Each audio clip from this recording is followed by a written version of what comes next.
ఉరితీసే ముందు తాము మళ్లీ పుట్టి మళ్లీ కలుసుకుని దేశం కోసం పోరాడుదామని భగత్ సింగ్, రాజ్ గురు, సుఖ్దేవ్ చెప్పుకున్నారనే కథ చాలా చోట్ల వినిపిస్తూనే ఉంటుంది.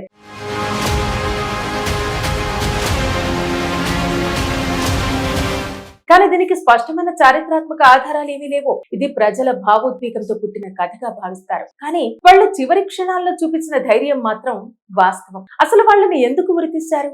ముగ్గురిని ఒకేసారి ఉరితీశారా? దాని వెనుక అసలు కథ ఏమిటి అనేది ఎప్పుడు చూద్దాం.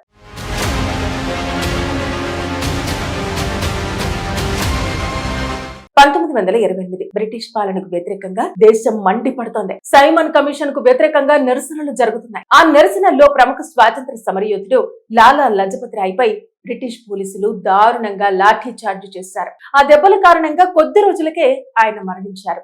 ఈ ఘటన యువ విప్లవకారుల గుండెల్లో అగ్ని రాజేసింది. ఆ మరణానికి కారణమైన పోలీస్ అధికారి జేమ్స్ అస్కాట్ ను హతమార్చాలని నిర్ణయించారు. ఇక ఆపరేషన్ లో పాల్గొన్న వాళ్ళు భగత్ సింగ్, శివరాం రాజ్గురు, సుఖ్దేవ్ థాకర్. కానీ పొరపాటున స్కాట్ స్థానంలో పోలీస్ అధికారి జాన్ సాండర్స్ హతమయ్యారు. ఇది బ్రిటిష్ ప్రభుత్వాన్ని కుదిపివేసినట్టయింది. అక్కడితో ఆగలేదు భగత్ సింగ్. 1929 ఏప్రిల్ 8వ తేదీన ఢిల్లీలోని సెంట్రల్ లెజిస్లేటివ్ అసెంబ్లీలో చెవిటి వారికి వినిపించాలంటే పెద్ద శబ్దం చేయాలి అంటూ తక్కువ శక్తి గల బాంబులు విసిరాడు. ఎవ్వరూ చనిపోలేదు. అయితే అది హత్య కోసం కాదు, బ్రిటిష్ దమనకాండకు వ్యతిరేకంగా నిరసన తెలియజేయడానికి. బాంబు వేసి పారిపోకుండా అక్కడే నిలబడి ఇంక్విలాబ్ జిందాబాద్ అంటూ స్వయంగా అరెస్ట్ అయ్యాడు. దర్యాప్తులో శాండర్స్ హత్య కేసు కూడా బయటపడింది. దీంతో భగత్ సింగ్, రాజ్ గురు, సుఖ్దేవ్లపై విచారణ జరిగింది. బ్రిటిష్ కోర్టు ముగ్గురికి ఉరిశిక్ష విధించింది. దేశమంతా క్షమాభిక్ష కోరినా బ్రిటిష్ ప్రభుత్వం వినలేదు. 1931 మార్చి 23వ తేదీన సాయంత్రం లాహోర్ జైలు అధికారికంగా మరుసటి రోజు ఉదయం ఉరి తీయాల్సి ఉండగా ప్రజా ఆందోళనలకు భయపడి బ్రిటిష్ ప్రభుత్వం రహస్యంగా ఒకరోజు ముందే శిక్ష అమలు చేసింది.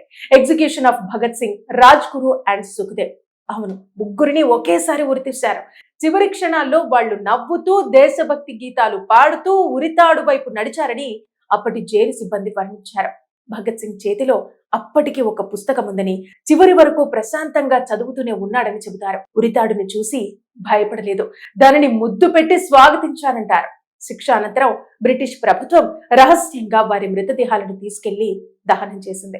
కానీ ఆ వార్త బయటకు రావడంతో వేలాది మంది అక్కడికి చేరుకొని వీరులకు నివాళులర్పించారు. ఆ ముగ్గురు నిజంగా మళ్లీ పుట్టి కలుద్దాం అన్నారో లేదో చరిత్ర చెప్పదు. కానీ ఒక విషయం మాత్రం నిజం, వాళ్ళు మళ్లీ పుట్టాల్సిన అవసరం రాలేదు. ఎందుకంటే వాళ్ళ ఆలోచనలు, వాళ్ళ త్యాగం ఈ దేశ యువత హృదయాల్లో ఎప్పటికీ బ్రతికే ఉన్నాయి. ఉరితీసే ముందు తాము మళ్లీ పుట్టి మళ్లీ కలుసుకుని దేశం కోసం పోరాడుదామని భగత్ సింగ్, రాజ్ గురు, సుఖ్దేవ్ చెప్పుకున్నారనే కథ చాలా చోట్ల వినిపిస్తూనే ఉంటుంది.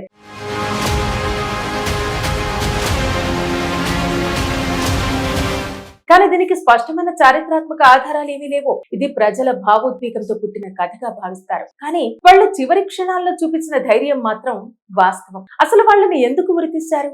ముగ్గురిని ఒకేసారి ఉరితీశారా? దాని వెనుక అసలు కథ ఏమిటి అనేది ఎప్పుడు చూద్దాం.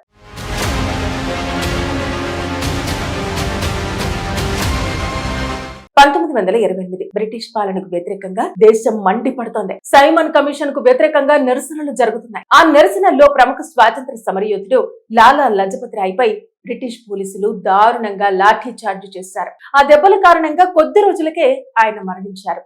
ఈ ఘటన యువ విప్లవకారుల గుండెల్లో అగ్ని రాజేసింది. ఆ మరణానికి కారణమైన పోలీస్ అధికారి జేమ్స్ అస్కాట్ ను హతమార్చాలని నిర్ణయించారు. ఇక ఆపరేషన్ లో పాల్గొన్న వాళ్ళు భగత్ సింగ్, శివరాం రాజ్గురు, సుఖ్దేవ్ థాకర్. కానీ పొరపాటున స్కాట్ స్థానంలో పోలీస్ అధికారి జాన్ సాండర్స్ హతమయ్యారు.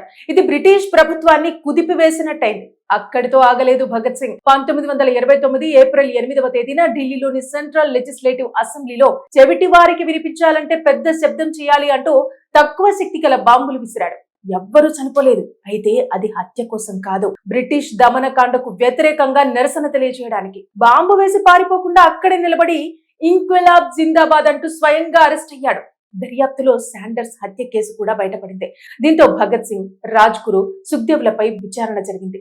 బ్రిటిష్ కోర్టు ముగ్గురికి ఉరిశిక్ష విధించింది. దేశమంతా క్షమాభిక్ష కోరినా బ్రిటిష్ ప్రభుత్వం వినలేదు. 1931 మార్చి 23వ తేదీన సాయంత్రం లాహోర్ జైలు అధికారికంగా మరుసటి రోజు ఉదయం ఉరి తీయాల్సి ఉండగా ప్రజా ఆందోళనలకు భయపడి బ్రిటిష్ ప్రభుత్వం రహస్యంగా ఒకరోజు ముందే శిక్ష అమలు చేసింది. Execution of Bhagat Singh, Raj Guru and Sukhdev. అవును, ముగ్గురిని ఒకేసారి ఉరితీశారు. చివరి క్షణాల్లో వాళ్ళు నవ్వుతూ దేశభక్తి గీతాలు పాడుతూ ఉరితాడు వైపు నడిచారని అప్పటి జైలు సిబ్బంది వర్ణించారు.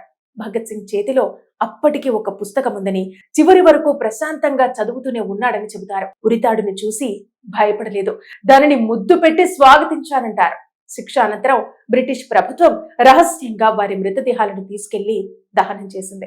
కానీ ఆ వార్త బయటకు రావడంతో వేలాది మంది అక్కడికి చేరుకొని వీరులకు నివాళులు అర్పించారు. ఆ ముగ్గురు నిజంగా మళ్లీ పుట్టి కలుద్దాం అన్నారో లేదో చరిత్ర చెప్పదు. కానీ ఒక విషయం మాత్రం నిజం, వాళ్ళు మళ్లీ పుట్టాల్సిన అవసరం రాలేదు. ఎందుకంటే వాళ్ళ ఆలోచనలు, వాళ్ళ త్యాగం ఈ దేశ యువత హృదయాల్లో ఎప్పటికీ బ్రతికే ఉన్నాయి.